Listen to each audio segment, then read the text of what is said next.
অস্ট্রেলিয়ার বিপক্ষে মহারণের আগে ব্যাটিং বোলিং অনুশীলনের শেষ সুযোগ ছিল টিম বাংলাদেশের সামনে। এর আগের দিন বাংলাদেশের অনুশীলনটা সকালের সেশনে ভেস্তে গিয়েছিল, ব্যাটিং বোলিং ঝালাইটা হয়নি। সে কারণেই বিকালবেলা শুধুমাত্র ফিল্ডিং অনুশীলন করতে পেরেছিল টিম বাংলাদেশ দল, সেটা অ্যান্টিগাস আর ভিভিয়ান রিচার্ড স্টেডিয়ামে। তবে আজকে কুলিজ ক্রিকেট গ্রাউন্ড মাঠে ব্যাটিং বোলিং অনুশীলনের সুযোগ মিলেছে, যদিও এই মাঠে কিন্তু খেলাটা হবে না, খেলাটা হবে স্যার ভিভিয়ান রিচার্ড স্টেডিয়ামে, যেই মাঠে এখন খেলছে সাউথ আফ্রিকা, তাদের প্রতিপক্ষ ইউএসএ। অনুশীলনে ক্যাপ্টেন নাজমুল হোসেন শান্ত তিনি কিন্তু প্রপার নেট ব্যাটিং অনুশীলনটা করেননি। এখানে অনেক সাংবাদিকরা আছেন, তাদের লোকচক্ষুর আড়ালে গিয়ে ইনডোরে খানিকটা অনুশীলন করেছেন নাজমুল হোসেন শান্ত, এবং তার ফর্ম নিয়ে অনেক ধরনের কথাবার্তাই চলছে। সে কারণে হয়তো নিজের মতো করে আলাদাভাবে অনুশীলন করেছেন ক্যাপ্টেন নাজমুল হোসেন শান্ত।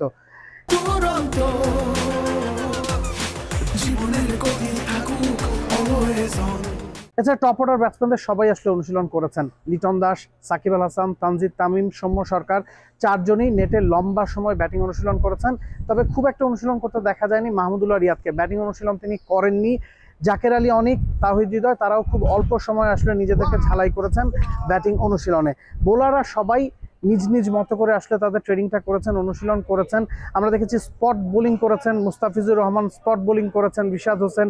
নির্দিষ্ট জায়গাকে কেন্দ্র করে তারা আসলে যে স্ট্র্যাটেজিটি নিয়ে অস্ট্রেলিয়ার বিপক্ষে মাঠে নামবেন, সেটা স্লগ ওভারে হোক বা পাওয়ার প্লেতে হোক, সেই অনুযায়ী আসলে অনুশীলনগুলো তারা চালিয়েছেন। তো সব মিলিয়ে বাংলাদেশ ব্যাটিং বোলিংয়ের সুযোগ এই পুরো ইউএসএ বা ওয়েস্ট ইন্ডিজের ক্রিকেটেই খুব একটা পায়নি, কারণ ভ্রমণ ঝুঁকি আছে, বিরূপ আবহাওয়ার কারণ ছিল। সে কারণে কিন্তু ব্যাটিং বোলিংয়ের প্রপার যেই অনুশীলন বলা হয় সেটা খুব একটা করার সুযোগ পায়নি টিম বাংলাদেশ। অস্ট্রেলিয়ার বিপক্ষে ম্যাচের আগে এই সেশনটাতে খুব বেশি জরুরি ছিল, এবং মোটামুটি সবাই এই অনুশীলন সেশনটাকে কাজে লাগিয়েছেন। নিজেদের ফাইন টিউনিংগুলো দরকার ছিল সেগুলো করেছেন। টপ অর্ডার ব্যাটিং নিয়ে সবচেয়ে বড় সমস্যা চলছে বাংলাদেশের ক্রিকেটে, এবং টপ অর্ডারের বেশিরভাগই আসলে নিজেদের কাজটা অনুশীলনে লম্বা সময় করেছেন। মিডল অর্ডার যেহেতু ফর্মে আছে, সে কারণেই তারা নিজেদের ফিল্ডিং অনুশীলন বা ওয়ার্ম আপ স্ট্রেচিং যতটা করেছেন, ব্যাট হাতে খুব বেশি সময় তারা নেটে কাটাননি।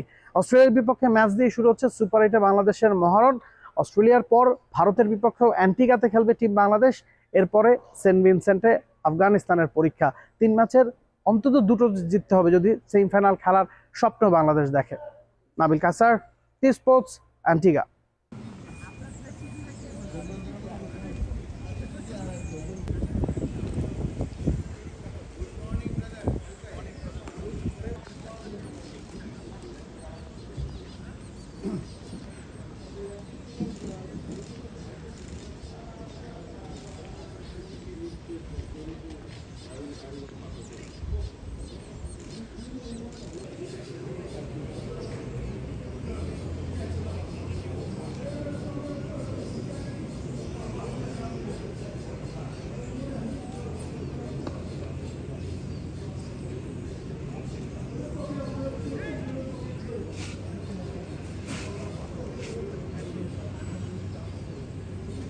For more updates, subscribe to our YouTube channel and click on the bell icon.